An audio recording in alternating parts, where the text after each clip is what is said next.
commencer par quelque chose qui pour moi est encore qui va devenir ou qui est encore une belle valeur ajoutée pour l'Alsace, mais qui a été décrié longtemps, qui a été arraché à grande pompe, le sylvaner en fait. Le sylvaner pour moi, alors ça les goûts, les couleurs ça se discute pas, mais pour moi personnellement c'est un vin sec, qui a beaucoup de fruité, avec lequel on peut faire beaucoup de choses. On l'a arraché dans les années 80 au détriment du pinot gris, parce que voilà, il y avait la grande mode du pinot gris, et c'est vrai que le pinot gris c'est un cépage qui répond très, très bien aux demandes de l'époque. Maintenant, le sylvaner, c'est plus le vin du pauvre, c'est plus le vin de cuisine. On peut faire un sylvaner à 60, 70, même 80 hecto-hectares, qui arrive à avoir beaucoup de fruits, beaucoup de gourmandise, une belle acidité, sans avoir la minéralité d'un Riesling, mais on est vraiment sur quelque chose de très sympa. Et moi, le sylvaner, j'ai recommencé à le vinifier tout seul, on va dire, avant de l'utiliser pour le sylvaner, pour l'Edelstviker, avec ma mère. Et en 2013, qui était une année plutôt pluvieuse et plutôt embêtante, la cave m'a saoulé dans tous les sens. Tous les vins ne voulaient pas faire ce que je demandais, enfin rien n'allait. Le seul qui m'a rien demandé, c'était le sylvaner. Et à la fin des vendanges, à la fin de la vinif, je l'ai regoûté, entre guillemets un peu oublié. Il était top.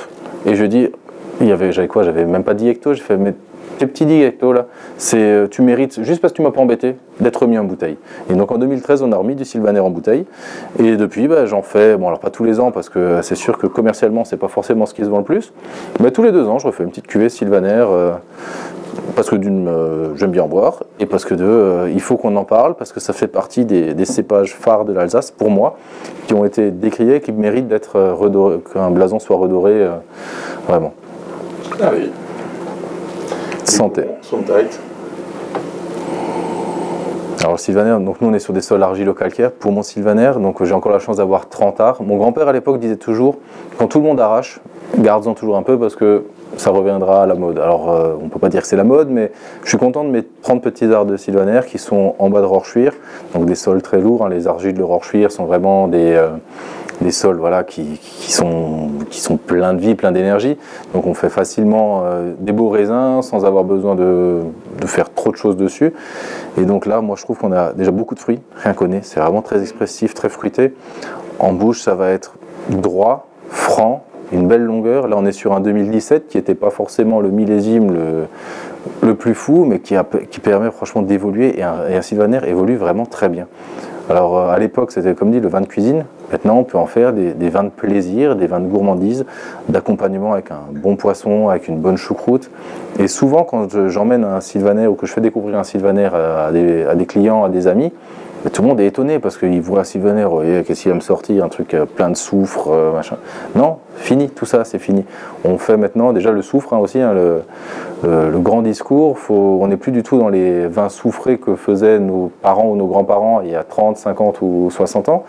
Aujourd'hui on maîtrise tellement le soufre qu'avec des petites doses, c'est un conservateur, mais quand on le maîtrise bien, on n'a plus mal au crâne, on n'a plus de crampes, on n'a plus tout ça. Et on arrive à faire des beaux vins. Finalement, est-ce que le sylvaner n'a pas été, on va dire, abandonné à son triste sort parce qu'à une époque, on faisait trop pisser la vigne. Donc ça manquait aussi de concentration, quoi, par rapport au roi Riesling qui lui était très expressif, ou le Pinot. C'est exactement ça. Parce qu'un sylvaner, il n'y a rien de plus facile que de faire pisser un sylvaner, surtout sur des sols lourds. Alors nous, sur nos parcelles à nous, pour justement limiter ça, on n'arque plus, on fait des petites baguettes droites pour éviter justement, on ébourgeonne beaucoup, voilà, pour limiter la quantité. En plus, le sylvaner, ça peut être tout de suite des belles grappes, hein. On n'est pas sur du chasse-lame, on est quand même sur des choses qui sont très expressives.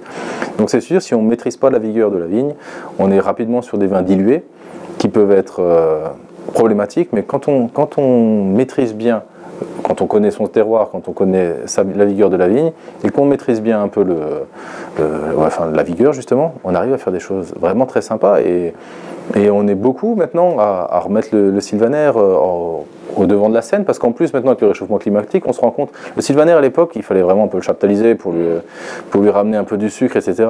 Maintenant, il se vendange très bien, il arrive dans une maturité où on arrive franchement à des beaux équilibres, à 12, 12,5 d'alcool facilement, donc on peut arriver à finir nos sucres. On est sur des vins qui ont moins d'1 gramme ou moins de 2 grammes de sucre, et c'est top. Franchement, moi le sylvaner, gros coup de cœur, vive la consommation de sylvaner.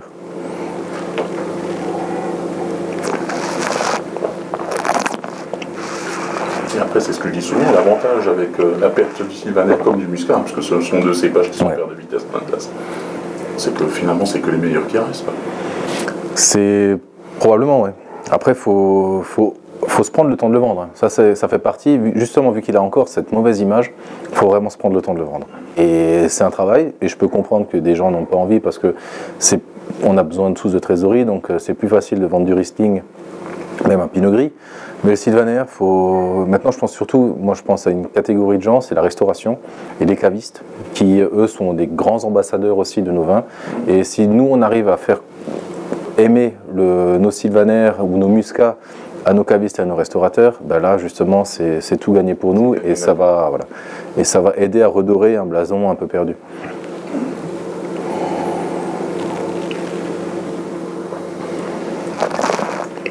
C'est très frais, hein, c'est bien ça. Beaucoup de matière en bouche, tu as une belle fraîcheur, une belle longueur, l'acidité qui remonte, mais qui est on n'est pas sur le côté citronné comme là, enfin moi le sylvaner c'est mon dada, c'est vraiment mon dada.